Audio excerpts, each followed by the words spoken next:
আসসালামু আলাইকুম, শুভ সকাল সবাইকে। শীতের আমেজে কার কেমন লাগছে কমেন্টে জানাবেন। আর আজকে দেখুন আপনাদের কাঙ্ক্ষিত খেজুরের রস পাড়া শুরু হয়ে গেছে। একবার লক্ষ্য করুন কত লম্বা লম্বা গাছে কত কষ্ট করে উঠতে হয়, উঠে মানে একটা রিস্ক নিয়ে এসব কাজ করতে হয়। আর এই খেজুরের রস থেকে গুড় বানানোর জন্য অনেক পরিশ্রম করতে হয় শুরু থেকে শেষ পর্যন্ত। আর সেজন্য একটু দামটা অনেক সময় বেশি হয়।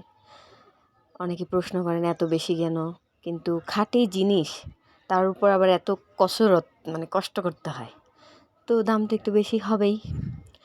দেখুন কত কষ্ট করে সকাল সকাল শীতের মধ্যে হাঁড়িগুলো নামিয়ে নেওয়া হয়, তারপরে আবার গ্যালেনে সব একত্রিত করে ঢালা হয়। তারপরে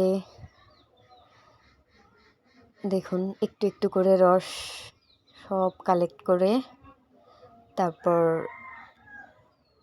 গ্যালেনে ভরা হয়। সো যতটা সহজে আপনারা গুড় খেতে পারেন কাজটা তো অত সহজ নয়। এরপর দেখুন গ্যালেনে ঢালছে, তো ঢালার পর একত্রিত করার পর জাল দেওয়ার সময় আবার ছেঁকে নেওয়া হবে।